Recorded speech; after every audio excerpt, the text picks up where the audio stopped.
പറഞ്ഞ ഈ ഒരു വിളക്കിനോറിനെ എന്തിനു തെരഞ്ഞെടുത്തു എന്നതിനെ കുറിച്ച് അച്ഛന് കണ്ടെത്തിയൊരു മറുപടി, ഇത് ഈ കൊടുവള്ളി കുടിയാമല റൂട്ടാണിത്. ഇതിലൂടെ നിങ്ങൾ പണ്ട് പോയിട്ടുള്ളവർക്കറിയാം, ഒരിക്കലും ഇവിടെ ഒരു പള്ളി ഉണ്ട് എന്ന് അറിയപ്പെടില്ല. കാരണം അത്ര പ്രസക്തമല്ലാത്ത ഒരിടമാണ് വിളക്കന്നൂര്. ആൾക്കാരും അങ്ങനെയുള്ളവരൊക്കെയാണ്. സാധാ ഇടവക, സാധാ നിൽക്കാറ്. ഈ പള്ളി ഇപ്പം ഇത്രയും പഴക്കമായിട്ടും 620 വീട്ടുകാരുണ്ട്. പുതുക്കി പണിയാനൊന്നും ആർക്കും കഴിഞ്ഞിട്ടില്ല. അപ്പം അങ്ങനെയുള്ള ഒരു സാധാ ഒരു പാവപ്പെട്ടവരുടെ ഒരു ഇടവകയാണ്. അതുകൊണ്ടൊക്കെ ആവാം ദൈവം ഇങ്ങനെ ഒരു സ്ഥലം തിരഞ്ഞെടുത്തു. പിന്നെ ഇതിനോട് കൂട്ടിച്ചേർത്ത് പറയുന്ന 1-2 കാര്യങ്ങൾ. ഒരു മുല്ലക്കര സാറുണ്ടായിരുന്നു. സാറ് നമ്മുടെ കാത്തലിക് സർക്കിളുണ്ടായിരുന്നു. പിന്നീട് അദ്ദേഹം പെന്തക്കോസ്ത് വിശ്വാസമൊക്കെ സ്വീകരിച്ച് അങ്ങനെ നോൺ കാത്തലിക് സർക്കിളിലോട്ടൊക്കെ പോയതാണ്. അപ്പോൾ ഈ 2013 ഒക്ടോബർ മാസം കണ്ടാണ്, ഇത് നവംബറിൽ സംഭവിക്കുന്നു. ഒക്ടോബർ മാസം കരിവിഞ്ചാലി വെച്ച് അദ്ദേഹം വലിയൊരു വിശുദ്ധ കുർബാനയ്ക്കെതിരെയുള്ള നമ്മുടെ കത്തോലിക്ക വിശുദ്ധ കുർബാനയുടെ വിശ്വാസത്തിനെതിരായിട്ട് വലിയൊരു പ്രഭാഷണമൊക്കെ നടത്തി. അപ്പോൾ അങ്ങനെയൊക്കെ ഒരു തല ഇവിടെ പശ്ചാത്തലം ഉള്ളതുകൊണ്ടും ആവാം. പിന്നെ ഈ ഇടവകയുടെ ചരിത്രത്തിലെ ഒരു കാലത്ത് ഇവിടുന്ന് സക്രാരി എടുത്തുകൊണ്ട് പോവുകയും കുർബാന ഇതിലേക്ക് ചിതറിച്ചിട്ട സംഭവം, ഇതിൻ്റെ തന്നെ ഒരു വേദന നിറഞ്ഞൊരു അനുഭവമൊക്കെ ഉണ്ട്. അതൊക്കെയാവുമ്പോൾ പക്ഷേ ഒരു പശ്ചാത്തലമായിട്ട് ഈ ഒരിടം തിരഞ്ഞെടുക്കപ്പെടാനായിട്ടുണ്ടായതെന്നും അച്ഛനിങ്ങനെ കൂട്ടി വായിക്കും.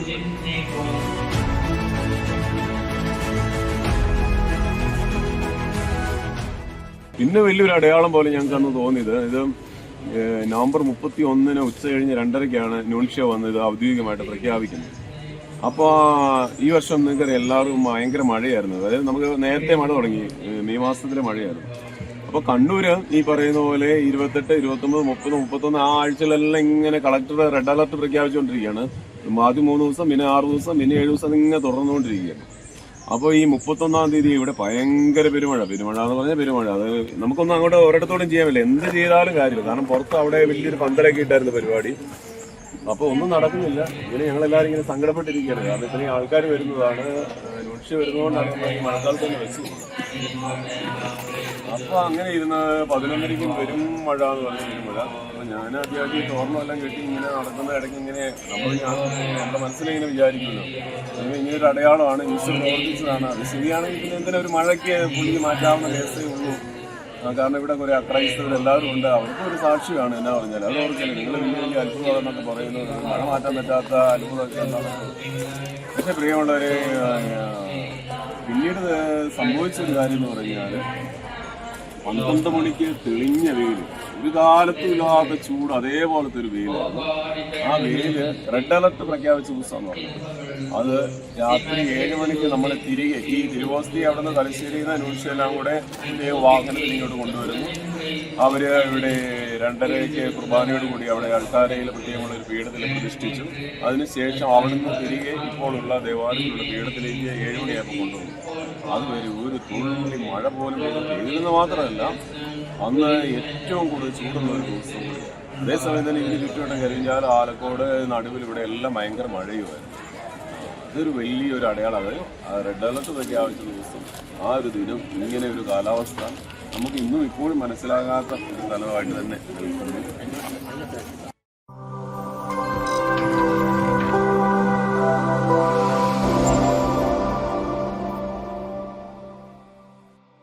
വിളക്കന്നൂർ ദീപികാരുണ്യ അത്ഭുതം നടന്ന ആ ദേവാലയത്തിൻ്റെ, ക്രിസ്തുരാജ് ദേവാലയത്തിൻ്റെ മുമ്പിലാണ് ഞാനിവിടെ നിൽക്കുന്നത്.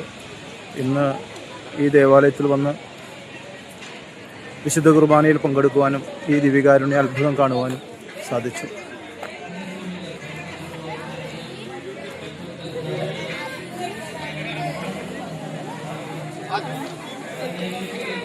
Therefore, as we celebrate the memorial of His death and resurrection, we offer you, Lord, the bread of life and the chalice of salvation, giving thanks that you have heard us worthy to be in your presence and minister to you. Humbly we pray that partaking of the body and blood of Christ, we may be gathered in. പ്രിയപ്പെട്ടവരെ, ഇന്ന് നമ്മൾ കണ്ണൂരുള്ള വിളക്കന്നൂർ ദീപികാരുണ്യ അത്ഭുതം നടന്ന ദേവാലയത്തിലാണ് നമ്മളിപ്പോൾ നിൽക്കുന്നത്. ഇവിടുത്തെ വികാരിയച്ഛൻ father Thomas നമ്മുടെ കൂടെ ഉണ്ട്. ഇവിടുത്തെ കുർബാന കഴിഞ്ഞു, ഞങ്ങൾ കുർബാനയിൽ പങ്കെടുത്തു, ദീപികാരുണ്യ അത്ഭുതം കണ്ടു. ഇപ്പോൾ നമ്മൾ വികാരിയച്ഛനായിട്ട് ഈ ദേവാലയത്തിലെ ഈ ഒരു അത്ഭുതത്തെക്കുറിച്ച് സംസാരിക്കുകയാണ്. 2013 നവംബർ 15-ാം 15 തീയതിയാണ് ഈ ദീപികാരുണ്യത്തിൽ ഈ ഒരു അത്ഭുതം നടന്നത്. 2013 നവംബർ 15-ാം തീയതിയാണ് ഈ ദീപികാരുണ്യത്തിൽ ഈ ഒരു അത്ഭുതം നടന്നത്. 2013 നവംബർ 15-ാം തീയതിയാണ് ഈ ദീപികാരുണ്യത്തിൽ ഈ ഒരു അത്ഭുതം നടന്നത്. 2013 നവംബർ 15-ാം തീയതിയാണ് ഈ ദീപികാരുണ്യത്തിൽ ഈ ഒരു അത്ഭുതം നടന്നത്. അന്ന് ഇവിടെ വികാരിച്ചിന് പ്രിയപ്പെട്ട പതിക്കൽ തോമസ് അച്ഛനാണ്. അച്ഛന് ഇപ്പോൾ 70 വയസ്സ് പ്രായമുണ്ട്. നമ്മുടെ ഓടന്തോട് തലശ്ശേരി തിരുവതിയിൽ തന്നെ പെട്ട ഒരു പള്ളിയാണ്. അവിടെ വികാരിയായിട്ട് സേവനം ചെയ്യുന്നു. അച്ഛൻ ഇവിടുന്ന് പോയതിന് ശേഷം അച്ഛന് ലിവർ ക്യാൻസറായി. അപ്പോൾ അതിൻ്റെ ട്രീറ്റ്മെൻറ്റും കാര്യങ്ങളൊക്കെയാണ്. അച്ഛന് പല സന്ദർഭങ്ങളിലും ഇവിടെ വരാറുണ്ട്. കഴിഞ്ഞ നവംബർ 15 ഇതിൻ്റെ വാർഷികമായിരുന്നു, 12ാമത്തെ വാർഷികം. അന്നേരം അച്ഛനോട് വന്നിരുന്നു. വലിയ സന്തോഷത്തോടും അതിനൊപ്പം അച്ഛൻ്റെ ഈ ഒരു സംഭവം വളരെ വികാര വായ്പോടുകൂടെ അച്ഛനെ പങ്കുവയ്ക്കുകയുണ്ടായി. അച്ഛൻ്റെ അനുഭവങ്ങളും കാര്യങ്ങളൊക്കെ ഷെയർ ചെയ്യുകയുണ്ടായി. അച്ഛന് അതിനെക്കുറിച്ച് പല വേദികളിലും പറഞ്ഞ ഒരു സാക്ഷ്യം ഇതാണ്. അന്ന് ഈ 2013 നവംബർ 15 ഒരു വെള്ളിയാഴ്ച ദിവസമാണ്. അന്ന് ഇവിടെ സാധാരണ കുർബാന 6:30-ക്കാണ് രാവിലെ. അങ്ങനെ അച്ഛൻ്റെ രാവിലെ 6:30 കുർബാന അർപ്പിച്ചുകൊണ്ടിരിക്കുന്ന സന്ദർഭത്തിലാണ് ഈ അടയാളം ഉണ്ടായത് തിരുവോസ്തിയിൽ. അച്ഛൻ ഈ പറഞ്ഞ പോലെ വലിയ കരിസ്മാറ്റിക്കോ വലിയ പ്രാർത്ഥനക്കാരനൊന്നുമല്ല, ഒരു സാധാ വൈദികൻ. അങ്ങനെ അതുകൊണ്ട് തന്നെയാണ് ആൾക്കാർക്ക് ഈ ഒരു അത്ഭുതത്തോട്, പ്രത്യേകിച്ച് ഇത് അച്ഛൻ ചെല്ലിയ കുർബാനയിൽ സംഭവിച്ചു എന്ന് പറഞ്ഞപ്പോൾ തന്നെ വിശ്വസിക്കാൻ, ഇപ്പം അങ്ങനെ വലിയ പ്രാർത്ഥനക്കാരും അങ്ങനെ കരിസ്മാറ്റിക് ഒക്കെ ആണെങ്കിൽ അതിന് വേറെ തലത്തിലേക്ക് പ്രത്യേകമായിട്ട് വ്യാഖ്യാനം ഉണ്ടാകാറുണ്ടല്ലോ. അപ്പോൾ അച്ഛൻ അതിനെക്കുറിച്ച് പറയുക, നമ്മുടെ കുർബാനയിൽ കൂദാശ ഭാഗം, അനോഫറ എന്ന് പറയുന്ന ഒരു ഭാഗമുണ്ട്. അതിൻ്റെ അത് 4 ഗഹാന്ത പ്രാർത്ഥനകളുണ്ട്. അതിൻ്റെ അവസാനത്തെ ഗഹാന്ത പ്രാർത്ഥന രൂപകാക്ഷണ പ്രാർത്ഥനയാണ്. അതോടുകൂടിയാണ് ആ കൂദാശ ഭാഗം പൂർത്തിയാവുക. അച്ഛൻ അതിനെക്കുറിച്ച് പറഞ്ഞത് ഇപ്രകാരമാണ്: ഈ കർത്താവിന്റെ പരിശുദ്ധാത്മാവ് എഴുന്നള്ളി വരണമേ എന്ന ഒരു പ്രാർത്ഥനയുടെ സമയത്ത് അച്ഛൻ നോക്കുമ്പോൾ വൈദികര്, കാർമ്മികര് വിശുദ്ധ കുർബാനയ്ക്ക് ഉപയോഗിക്കുന്ന വലിയൊരു ഓസ്തിയുണ്ട്. ദൈവജനത്തിന് കൊടുക്കുന്ന തിരുവോസ്തി അല്പം ചെറുതാണല്ലോ. ആ ഓസ്തിയിൽ ഒരു കറുത്ത മഷിയുടെ പാട് പോലെ അച്ഛനിങ്ങനെ തോന്നി. പിന്നെ അതൊരു മനുഷ്യരൂപം പോലെ കാണപ്പെട്ടു. തുടർന്ന് അത് ഇപ്പോഴുള്ള തിരുവോസ്തിയിലുള്ള രൂപം പോലെ, ഈശോയുടെ രൂപം പോലെ അതിൽ പ്രത്യക്ഷപ്പെട്ടു. അച്ഛൻ അന്നേരം തന്നെ ഒരു ഭയങ്കര വെപ്രാളവും ആദിയൊക്കെയായി. അന്നേരം തന്നെ അടുത്ത് നിന്ന, അന്ന് ഇപ്പോൾ കപ്പിയാർ തോമസ് എന്ന് പേര് പറയുന്ന ആളാണ്. അന്നുണ്ടായിരുന്ന വിൽസൺ എന്ന് പറഞ്ഞൊരു മനുഷ്യനാണ്. വിൽസൺ ഇപ്പോഴും നമ്മുടെ ഇടവകയിൽ അംഗമായിട്ട് തന്നെയുണ്ട്. അപ്പോൾ വിൽസനെ വിളിച്ച് ചോദിച്ചു, എടാ ഇതിൻ്റെ അകത്ത് ഈ രൂപം ഉണ്ടല്ലോ, ഇത് എന്നതാണെന്ന് കുർബാനയിലേക്ക് അച്ഛൻ ആ ഒരു ആകാംക്ഷ പിടിച്ചു വയ്ക്കാൻ പറ്റാത്തതെന്ന് വിളിച്ച് ചോദിച്ചു. അപ്പോൾ അന്നേരം വിൽസൺ പറഞ്ഞു, അയ്യോ ഇത് ഈശോയുടെ രൂപമാണല്ലോ എന്ന് പറഞ്ഞു. അതുകൊണ്ട് അവരുടെ സംസാരം അവരവിടെ നിർത്തി വീണ്ടും അച്ഛൻ കുർബാന തുടർന്നു. അച്ഛൻ ഇങ്ങനെ ഒരു സംഭവം ഉണ്ടായതുകൊണ്ട് സാധാരണ വിശുദ്ധ കുർബാന കൺസ്യൂം ചെയ്യുന്നത് കാർമ്മികർ ആ വലിയ ഓസ്തി തന്നെയാണ്. പക്ഷെ അച്ഛൻ അത് മാറ്റി വെച്ചിട്ട് ചെറിയ ഓസ്തി ഉപയോഗിച്ച് കുർബാന പൂർത്തിയാക്കിയതിന് ശേഷം അച്ഛന് ഈ ഒരു കാര്യം അന്ന് കുർബാനയ്ക്ക് ഉണ്ടായിരുന്നവരോടെല്ലാം പങ്കുവെച്ചു. അച്ഛൻ എന്നിട്ട് അച്ഛൻ്റെ കയ്യിലെടുത്ത് ഈ തിരുവോസ്തി എല്ലാവരെയും കാണിച്ചു. ആദ്യകാലങ്ങളിലൊക്കെ എല്ലായിടത്തും ഇങ്ങനെ പരന്നൊരു ചിത്രം അച്ഛൻ ഇങ്ങനെ ആ തിരുവോസ്തി പിടിച്ചുകൊണ്ടിരിക്കുന്ന ഒരു ചിത്രമാണ്.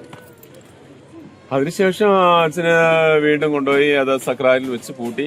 അച്ഛനും ഒരു എന്നാന്നും അറിയത്തൊന്നുമില്ല, നമുക്ക് സാധാ മനുഷ്യനുണ്ടാകുന്ന പോലെയുള്ള ആദ്യം കാര്യങ്ങളും അതിനോട് ഒഴിച്ചുള്ള ആകാംക്ഷയൊക്കെ. അച്ഛൻ എന്നിട്ട് ഇടയ്ക്ക് പോയിട്ട് തുറന്നു നോക്കും ആ രൂപം തന്നെ ഉണ്ടോ എന്നൊക്കെ. പെട്ടെന്ന് ഈ കുർബാനയ്ക്ക് വന്നവരും അല്ലാത്തവരും ഒക്കെ പറഞ്ഞ് നാട് മൊത്തം ഈ വാർത്തയായെന്നുള്ളതാണ്. വന്നവരെ ഇങ്ങോട്ട് വരാനും, കാരണം ഇത് സ്വീകരണത്തിന്റെ അത്ഭുതം എന്നൊക്കെ പറയുമ്പോൾ അത് വേറെ തലമാണല്ലോ. പ്രത്യേകിച്ച് നമ്മളിവിടെ ഇത് മുഴുവനും ക്രിസ്ത്യൻ ബെൽറ്റാണ്. ആലക്കോട്, ചെമ്പേരി, കുടിയാമല, ഇതെല്ലാം നമ്മൾ പക്കാ ക്രിസ്ത്യൻസ് മാത്രമുള്ള ഒരു ഏരിയയാണ്. ഇവിടെ മുഴുവൻ ആൾക്കാരെ കൊണ്ട് നിറഞ്ഞു. അച്ഛൻ ഇടയ്ക്കിടയ്ക്ക് ഇങ്ങനെ അരമണിക്കൂർ കൂടുമ്പോൾ ഓസ്തി എടുത്തുകൊണ്ട് വരും, കാണിക്കും, എന്നിട്ട് അവിടെ കൊണ്ട് കൂട്ടി വെക്കും, എന്നിട്ട് എല്ലാവരും ഇരുന്ന് ഒരുമിച്ച് ആരാധന നടത്തും. അപ്പം അങ്ങനെ ഒരു ദിവസം 2 ദിവസം ആയപ്പോൾ ഇവിടെ മുഴുവനും ബ്ലോക്കായി വാഹനങ്ങളൊക്കെ. അപ്പോൾ കണ്ണൂർ SP ഓഫീസിൽ നിന്നൊക്കെ വിളിച്ച് ചോദിച്ചു, നിങ്ങളുടെ ആ ഭാഗം മുഴുവൻ ബ്ലോക്കാണെന്ന് കംപ്ലൈന്റ് ഉണ്ട്, അതുകൊണ്ട് എന്തെങ്കിലും പെട്ടെന്നൊരു നടപടി എടുക്കണം. രൂപതാ കേന്ദ്രത്തിലേക്കും ആ ഒരു റിപ്പോർട്ടൊക്കെ ചെന്നു. അപ്പോൾ പിതാവ് ഇതിനെക്കുറിച്ച് നോക്കുമ്പോൾ ആ അടുത്തിടെയൊക്കെ ചിലയിടത്ത് ഈ പടം വരച്ച് ചേർത്തതിനെ കുറിച്ചും അങ്ങനെ അന്ന് പിതാവ് നമ്മുടെ വലിയവറ്റം പിതാവാണ്. അപ്പോൾ ഈ വരച്ചു ചേർത്തതിനെ കുറിച്ചൊക്കെ പല കാര്യങ്ങളൊക്കെ ഉണ്ടായിരുന്നു. അതുകൊണ്ട് പിതാവ് പറഞ്ഞു, തൽക്കാലം ആ ഓസ്തി നമുക്ക് തിരുവോസ്തി അങ്ങോട്ട് തലശ്ശേരിക്ക് കൊണ്ടുവരിക, നമുക്ക് ബാക്കി പഠനമൊക്കെ നടത്തിയതിന് ശേഷം ബാക്കി കാര്യങ്ങൾ പ്രൊസീജിയർ ചെയ്യാമെന്ന് പറഞ്ഞു. അന്നേരം കാറ്റഗിസത്തിന്റെ ഇതുകൂടെ ബൈബിൾ അപ്പോസ്തലന്റെ ഡയറക്ടറായിട്ട് നമ്മുടെ ഇപ്പോഴത്തെ പാമ്പ്ലാനി പിതാവ് അച്ഛനായിട്ടുണ്ടായിരുന്നു. പാമ്പ്ലാനി പിതാവിനെയും വേറെ 2 പേരെയും കൂടെ കമ്മീഷനായിട്ട് ഇങ്ങോട്ട് അയച്ചു. കമ്മീഷന്റെ ഉദ്ദേശം ഇതാണ്, ഇതിനെക്കുറിച്ച് പഠിക്കുക, തൽക്കാലം ഇവിടെ നിന്ന് തിരുവോസ്തി അങ്ങോട്ട് കൊണ്ടുപോകും. അവരങ്ങനെ ഈശോയും കൊണ്ടുപോയി. ഇപ്പോൾ ഈശോനെ കട്ടുകൊണ്ട് പോയി എന്നൊക്കെ പറഞ്ഞുകൊണ്ടൊക്കെ വർത്താനൊക്കെ ഉണ്ടായി. കാരണം ആൾക്കാർക്ക് അതുപോലെ അത്രത്തോളം ഈശോയുടെ ഇവിടെ പ്രത്യക്ഷപ്പെട്ട ഈശോ ഇപ്പോൾ ഇവിടെ തന്നെ ഉണ്ടാവണം എന്നൊക്കെ ഒരു ആഗ്രഹം. അതുകൊണ്ട് ഇപ്പോൾ ആ തലത്തിലൊക്കെയായി. പിന്നീട് രൂപതയിൽ നിന്ന് പിതാവ് അന്നേരം ഒരു കമ്മീഷനെ വെച്ച് ഇത് പഠിക്കാൻ വേണ്ടി. ആ കമ്മീഷൻ പഠനത്തിന്റെ ഭാഗമായിട്ട് ഈ ഓസ്തി ഇവിടെ സപ്ലൈ ചെയ്തവരെയും അന്നത്തെ കപ്പിയാരെയും അന്ന് വിശുദ്ധ കുർബാനയിൽ ഉണ്ടായിരുന്നവരെയും അന്ന് കുർബാന ചൊല്ലിയ അച്ഛനോടും ഇതിന്റെ കാര്യങ്ങളും വിശദ വിവരങ്ങളൊക്കെ ചോദിക്കുക, പഠിക്കുക, അവരോട് എഴുതി മേടിക്കുക കാര്യങ്ങളൊക്കെ. അപ്പം അച്ഛൻ്റെ അന്നത്തെ ഒരു സാക്ഷ്യമുണ്ട് ഇപ്പോഴിവിടെ പ്രിന്റ് ഇതുകൂടെ കൈപ്പടയിലുള്ളത് ഇരിപ്പുണ്ട്. അതിനുശേഷം ഈ കാര്യം സഭാതലത്തിന്റെ ഭാഗമായിട്ട് കാക്കനാട് ആലഞ്ചേരി പിതാവിനോട് പറഞ്ഞു. പിതാവും ഇതേപോലെ തന്നെ കമ്മീഷന് വെക്കുകയുണ്ടായി. എന്നിട്ട് പിന്നെ സമയമെടുത്ത് അത് റോമിലോട്ടും ഈ കാര്യങ്ങളൊക്കെ അറിയിച്ചു. പിന്നെ റോമിന്റെ ഒരു പൊതുവെയുള്ള ഒരു നിലപാടെന്ന് പറയുക, ഇങ്ങനെ അത്ഭുതങ്ങളൊക്കെ പരമാവധി പ്രഖ്യാപിക്കാറില്ല. അതങ്ങ് തള്ളി വിടുക. കാരണം ഒന്ന് പ്രഖ്യാപിച്ചു കഴിഞ്ഞാൽ പിന്നെ അതിന്റെ എല്ലാ A to Z അവരതിന് ഉത്തരവാദിത്തം. അത് നമുക്കാണല്ലോ ആണല്ലോ, നിങ്ങൾ നിയമപരമായിട്ടും അങ്ങനെയാണല്ലോ. ആ കാര്യത്തിൽ വിധി പറഞ്ഞു കഴിഞ്ഞാൽ പിന്നെ അതിന്റെ എല്ലാം പറയണം. അതുകൊണ്ട് അങ്ങനെ തള്ളി നിൽക്കുകയാണ്. അപ്പോൾ റോം അതുകൊണ്ട് ഒരു കാര്യത്തിൽ അങ്ങനെ കൃത്യമായിട്ട് ഇങ്ങനത്തെ കാര്യങ്ങളൊന്നും പ്രത്യേകിച്ച് ഒരു അംഗീകാരം കൊടുക്കാറില്ല. അതുകൊണ്ട് പലതവണ പിതാവ് ചോദിച്ചു ഇതിൻ്റെ അകത്ത് എന്തെങ്കിലും നിജമായ ഒരു തീരുമാനം പറയണമെന്നൊക്കെ പിതാവ് പറഞ്ഞിരുന്നു. അപ്പൊ ഈ സമർപ്പിച്ച കമ്മീഷന്റെയൊക്കെ കണ്ടെത്തലുകള് ഇത് ഒരു മാനുഷികമായിട്ടുള്ള ഒരു കാര്യമല്ല, അമാനുഷികമായിട്ടുള്ള ഒരു അടയാളം സംഭവിച്ചതാണ് എന്നുള്ളതാണ്. അതുകൊണ്ട് അവർ ആ തരത്തിൽ റിപ്പോർട്ട് സമർപ്പിച്ചതുകൊണ്ട് അന്നത്തെ പിതാവായിരുന്നു ഞാറക്കാട്ട് പിതാവ് ഇത് ദിവ്യകാരുണ്യ അത്ഭുതമാണ്, അടയാളമാണ്, അതുകൊണ്ട് ഇവിടെ നമുക്ക് ആരാധനയ്ക്ക് വെക്കുന്നത് തെറ്റില്ല എന്ന് കണ്ടെത്തിയതുകൊണ്ട് 2018 വീണ്ടും തിരുവോസ്തി ഇവിടെ കൊണ്ടുവന്ന് പ്രതിഷ്ഠിച്ചു. ആ പ്രതിഷ്ഠിച്ച സമയത്ത് ഈ പറഞ്ഞ പോലെ തന്നെ ആൾക്കാർ വന്നും പോയി നോക്കിയും ആരാധനയൊക്കെ ആയിട്ട് ചെയ്തു. അങ്ങനെ ഒരു 2 വർഷത്തോളം ഇവിടെ ഉണ്ടായിരുന്നു. വീണ്ടും ഈ റോമിൽ നിന്ന് കൊടുത്ത റിപ്പോർട്ടിന്റെ മറുപടിയൊന്നും അങ്ങനെ സ്പീഡപ്പ് ആകാത്തതുകൊണ്ട് പിതാവ് വീണ്ടും കത്തെഴുതി. അപ്പോൾ റോമിൽ നിന്ന് പ്രത്യേക നിർദ്ദേശം വന്നു, തിരുവോസ്തി കൂടെ അങ്ങോട്ടൊന്ന് അയക്കണം. അങ്ങനെ നൂൺഷ്യ വഴി റോമിലേക്ക് തിരുവോസ്തി അയച്ചു. അവരവിടുത്തെ പഠനങ്ങളും പരീക്ഷണങ്ങളൊക്കെ നടത്തി. അതിനുശേഷം അവിടെ നിന്ന് ഒരു 3 പരീക്ഷണങ്ങൾ കൂടെ നമ്മുടെ തലത്തിൽ കൂടെ നടത്താൻ ആവശ്യപ്പെട്ടുകൊണ്ട് അവരൊരു റിപ്പോർട്ട് തിരിച്ചയച്ചു. അതിന്റെ പിൻബലത്തിൽ നമ്മൾ ഈ ബാംഗ്ലൂർ ക്രൈസ്റ്റ് യൂണിവേഴ്സിറ്റിയിൽ അവർ നിർദ്ദേശിച്ച ഒരു 3 പരീക്ഷണങ്ങൾ. ആ പരീക്ഷണങ്ങളുടെ ഉദ്ദേശം ഇതാണ്. നമുക്കിപ്പോൾ കാണാമല്ലോ, നിങ്ങളവിടെ പ്രതിഷ്ഠിച്ചിരിക്കുന്ന ആ തിരുവോസ്തിയിൽ ചിത്രമുള്ളൊരു ഭാഗമുണ്ട്, അതിന്റെ കുറച്ച് ഔട്ടർ ലൈനിലെ ചിത്രം പതിയാത്ത ഭാഗമുണ്ട്. ഈ 2 ഭാഗത്തു നിന്നും അതിന്റെ പാർട്ടിക്കിൾസ് എടുത്തിട്ട് ഈ 2 ഭാഗത്തും എങ്ങനെയാണ് കാര്യങ്ങളുള്ളത്, അതിന്റെ പദാർത്ഥം എന്താണ് എന്നുള്ളത്. അപ്പൊ അതിന്റെ പശ്ചാത്തലത്തിൽ അവർ അതിനുവേണ്ടിയുള്ള ഒരു 3 പരീക്ഷണങ്ങൾ അവർ നിർദ്ദേശിച്ചിട്ടുണ്ട് ലാബിന്റെ തലത്തിലുള്ള. ആ 3 പരീക്ഷണങ്ങൾ നടത്തി. അപ്പൊ അവര് കണ്ടെത്തിയ ഒരു നിഗമനം ഇതാണ്: ഈ ചിത്രം ഉള്ളിടത്തും ചിത്രം ഇല്ലാത്തിടത്തും യാതൊരു വ്യത്യാസവും ഇല്ല എന്ന് പറഞ്ഞാൽ ഒരു എക്സ്റ്റേണൽ എലമെന്റ്സ് ഈ ഒരു ഭാഗത്തും വേറെ ഇല്ല, 2 ഇടത്തും ഉള്ള സാധനങ്ങൾ ഒന്ന് തന്നെയാണ്. അതും ഈ മറ്റൊരു തലത്തില് ഇതൊരു ദിവ്യകാരുണ്യ അത്ഭുതമാണ് എന്ന് പ്രഖ്യാപിക്കുവാനായിട്ടുള്ള ഒരു തലമായിട്ട് സഭ കരുതുകയുണ്ട്. പിന്നെ ഉള്ള ഒരു കാര്യം ഇതാണ്, ഒരു ഓസ്തി സാധാരണ ഇത് ഞങ്ങളിപ്പോൾ അച്ഛന്മാര് ഓസ്തി ഉപയോഗിക്കുന്നവരാണ്, നിങ്ങൾ ഉപയോഗിക്കുന്നവരാണ്. വീട്ടിലെ ഒരു അപ്പത്തിന്റെ കാര്യം നിങ്ങൾക്കറിയാം, അതിന്റെ ഒരു ലാസ്റ്റിംഗ് ഒക്കെ അറിയാം. ഇതൊരു ഗോതമ്പിന്റെ ഒരു പദാർത്ഥമാണല്ലോ. അതൊരു 30 ദിവസമൊക്കെ ആണെങ്കിൽ നല്ല കാലാവസ്ഥ നിൽക്കുള്ളൂ. തണുപ്പ് ഈർപ്പൊക്കെ ഉള്ളതാണെങ്കിൽ ഒരു 15 ദിവസം കഴിയുമ്പോൾ അതിങ്ങനെ പച്ച കളറായിട്ട് ഇങ്ങനെ വന്ന് മുഴുവൻ പൂത്ത് പോവുകയും. ഇത് 12 വർഷമായിട്ടും അത് അതേപടി ഇരിക്കുന്നു എന്നുള്ളത് തന്നെ വലിയൊരു കാര്യമാണ്. അതുകൊണ്ട് പമ്പളനി പിതാവ് പറഞ്ഞൊരു കാര്യം, അച്ഛനാണല്ലോ പിതാവ് അച്ഛനായിരുന്ന സമയത്ത് ഇത് എടുത്തോണ്ട് പോവുക. പിതാവ് പറഞ്ഞത് ഇതിന്റെ ഔദ്യോഗികമായ പ്രഖ്യാപന സമയത്ത് പിതാവ് പറഞ്ഞൊരു കാര്യം, എനിക്ക് തോന്നുക ഞാൻ അന്ന് ഇവിടെ നിന്ന് എടുത്തോണ്ട് പോകുന്നതിനേക്കാളും കൂടുതൽ തെളിമയുള്ള ഒരു ചിത്രമാണ്. അത് എല്ലാവരും തന്നെ, അച്ഛൻ്റെ തന്നെ പറയുന്നല്ല, എല്ലാവരും തന്നെ പറയുന്ന ഒരു, പിതാവ് പറയുന്നത് ഞാൻ മാത്രമല്ല, എല്ലാവരും തന്നെ പറയുന്നത് അന്നത്തെക്കാളും അതിന് കൂടുതൽ തെളിമയുണ്ട് എന്നുള്ളത്. പിന്നെ വലിയൊരു അടയാളം പോലെ ഞങ്ങൾക്ക് അന്ന് തോന്നിയത്, ഇത് നവംബർ 31 ഉച്ച കഴിഞ്ഞ് 2:30 ന്യൂൺഷ്യ വന്നത് ഔദ്യോഗികമായിട്ട് പ്രഖ്യാപിക്കുന്നത്. അപ്പോൾ ഈ വർഷം നിങ്ങൾക്കറിയാം എല്ലാവർക്കും ഭയങ്കര മഴയായിരുന്നു. അതായത് നമുക്ക് നേരത്തെ മഴ തുടങ്ങി, മെയ് മാസത്തിലെ മഴയായിരുന്നു. അപ്പോൾ കണ്ണൂര് ഈ പറയുന്ന പോലെ 28, 29, 30, 31 ആ ആഴ്ചകളെല്ലാം ഇങ്ങനെ കളക്ടർ റെഡ് അലർട്ട് പ്രഖ്യാപിച്ചുകൊണ്ടിരിക്കുകയാണ്. ആദ്യം 3 ദിവസം, പിന്നെ 6 ദിവസം, പിന്നെ 7 ദിവസം ഇങ്ങനെ തുടർന്നുകൊണ്ടിരിക്കുകയാണ്. അപ്പോൾ ഈ 31-ാം തീയതി ഇവിടെ ഭയങ്കര പെരുമഴ എന്ന് പറഞ്ഞാൽ പെരുമഴ. അത് നമുക്കൊന്നും അങ്ങോട്ട് ഒരിടത്തോടും ചെയ്യാൻ പറ്റില്ല, എന്ത് ചെയ്താലും കാര്യമില്ല. കാരണം പുറത്ത് അവിടെ വലിയൊരു പന്തലൊക്കെ ഇട്ടായിരുന്നു പരിപാടി. അപ്പോൾ ഒന്നും നടക്കുന്നില്ല. ഇങ്ങനെ ഞങ്ങളെല്ലാവരും ഇങ്ങനെ സങ്കടപ്പെട്ടിരിക്കുകയാണ്. കാരണം ഇത്രയും ആൾക്കാർ വരുന്നതാണ്, ന്യൂഷ്യ വരുന്നതുകൊണ്ടാണ് ഈ മഴക്കാലത്ത് തന്നെ വെച്ചു.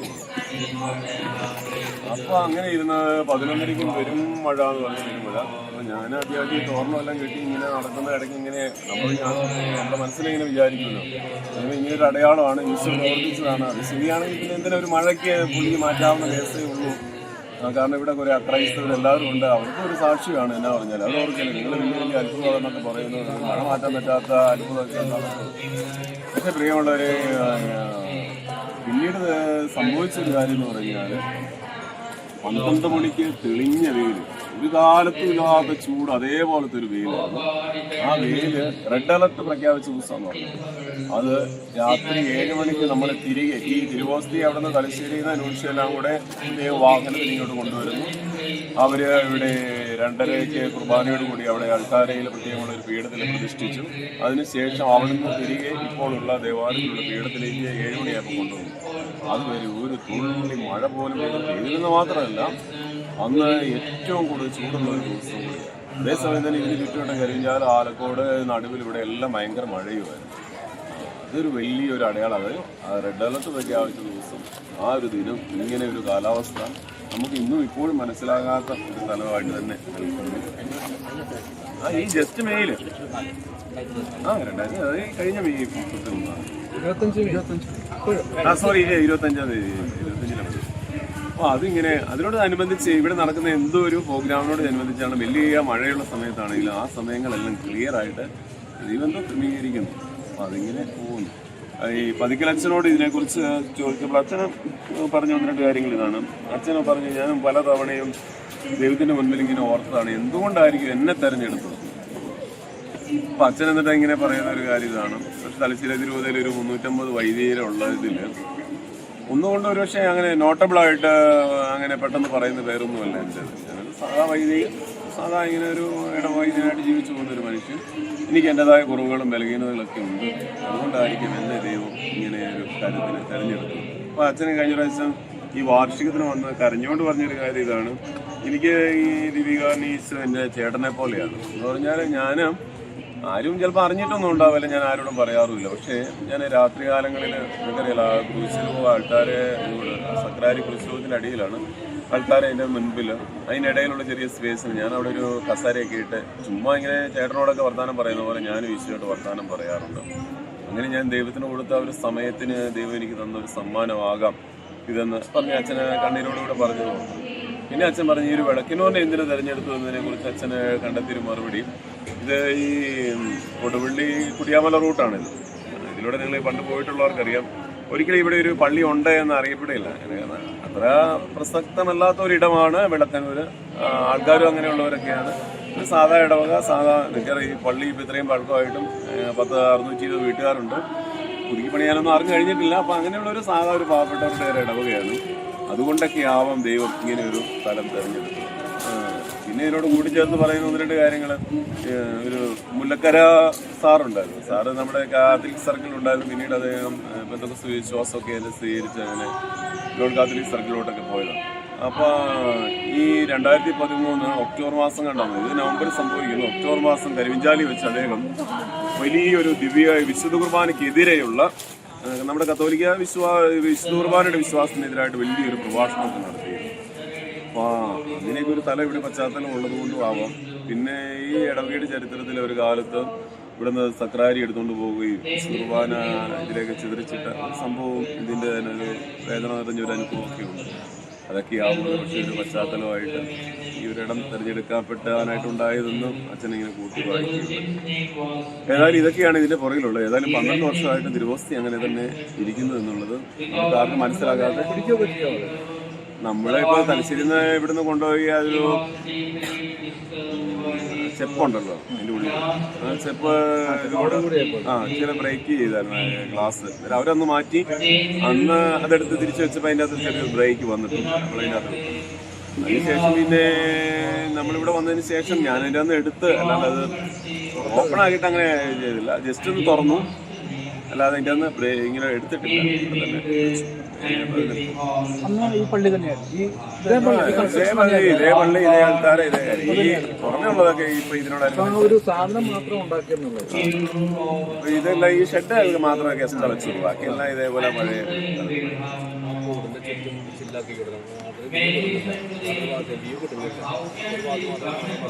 അത് കോൺക്രീറ്റ് ആണ് ഓൾറെഡി ചെയ്ത്. പിന്നെ സെക്യൂരിറ്റിയുടെ കേസും കൂടി ഉണ്ടല്ലോ അവിടെ. ഫ്രണ്ടിൽ ഒരു ബുള്ളറ്റ് പ്രൂഫ് ഗ്ലാസ് വെച്ചേക്കുന്നത് 3 ലെയറുണ്ട്. മറ്റേത് നമുക്ക് തന്നെ അങ്ങനെയാ ഇതെല്ലാം ശ്രദ്ധിക്കുന്നത്. പക്ഷെ ഇതാണ് നമ്മള് വേറെ ഒരു പ്രിക്കോഷൻ എടുത്തിട്ടില്ല എന്നുള്ളതാണ്. സാധാരണ ഇതിപ്പോ പല കാലാവസ്ഥയിൽ ഇത് കൊണ്ടുപോയി അതിന് ഉള്ളിൽ വേറെ ഒന്നുമില്ല. ഇവിടെ തലശ്ശേരി കൊണ്ടുപോയി സൂക്ഷിച്ചപ്പോഴും അത് സാധാരണ അവിടുത്തെ പള്ളിയിലെ ഒരു സക്കരാരിയില്ലാതെ വെറുതെ എടുത്തു വെച്ചു എന്നല്ലാതെ നമ്മൾ സാധാരണ ഒരു സൂക്ഷിക്കാൻ വേണ്ടിയുള്ള ഒരു തലത്തിലൊന്നും സയന്റിഫിക് ആയിട്ടുള്ള ഒരു തലത്തിൽ അങ്ങനെ. പിന്നെ ഒരുപാട് സാക്ഷ്യങ്ങൾ ഇവിടെ വന്നിട്ട് പലവരും സൗഖ്യത്തിന്റെ, കുഞ്ഞുങ്ങളില്ലാത്തൊരു കുഞ്ഞുങ്ങളുണ്ടായതിന്റെ രോഗസൗഖ്യങ്ങള്, പരീക്ഷ വിജയം, ഇവിടുന്ന് ഇറങ്ങിയ പാട് ഇന്റർവ്യൂവിന് വിളിച്ചത്, അങ്ങനെയൊക്കെ ഇങ്ങനെ ഒന്നൊന്നുമല്ല, ഇങ്ങനെ ദൂരം ധാരാളമായിട്ടുള്ള ഈ 20 വർഷമൊക്കെ ആയിട്ട് കുഞ്ഞില്ലാത്തവരൊക്കെ വന്ന ഭയങ്കര സാക്ഷ്യം പറഞ്ഞിട്ടുണ്ട്. ആ കാലത്ത് എനിക്കൊന്ന് ഇതുകൊണ്ട് അച്ഛൻ്റെ കാലത്ത്, പതിക്കലച്ഛൻ്റെ കാലത്ത് തന്നെ 14 കേസ് കണ്ട് തന്നെ അടുത്തടുത്തടുത്ത് വന്ന് പറഞ്ഞു വെക്കുന്നു. ഞാൻ വന്നതിന് ശേഷം ഒരു 3-4 കേസുകൾ ഈ കുഞ്ഞുങ്ങളില്ലാത്തതിൻ്റെ പ്രത്യേകം. പിന്നെ ബാക്കി കുറേ അത്ഭുത സാക്ഷ്യങ്ങൾ എങ്ങനെ വരുന്നു. ഇങ്ങനെ വന്ന് ആൾക്കാർ പ്രാർത്ഥിച്ചു പോകുന്നു. ഇപ്പോൾ ഭയങ്കരമായിട്ട് ഈ പറയുന്ന അവിടെ മംഗലാപുരം സൈഡ്, മാനന്തവാടി, താമരശ്ശേരി, തൃശ്ശൂര്, ഇരിങ്ങാലക്കുട, ഇതിൻ്റെ പുറത്തുനിന്ന് ഇപ്പോൾ ഫോറിനേഴ്സ് വരാനായിട്ട് തുടങ്ങിയിട്ടുണ്ട്. അതിങ്ങനെ ചോദിച്ചു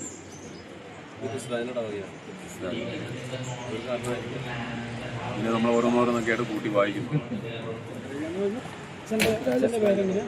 ഞാൻ തോമസ്, കീഴാരത്തിൽ. ഞാനിപ്പോൾ ഇവിടെ വികാരി. ഞാനിപ്പോൾ മെയിലാണല്ലോ ഇത് കൊണ്ടുവരുന്നത്. അതിന് തൊട്ട് മുമ്പ് ഞാനിവിടെ വന്നത്. ഇവിടെ തൊട്ടടുത്താണ്, 1 കിലോമീറ്റർ അടുത്ത്.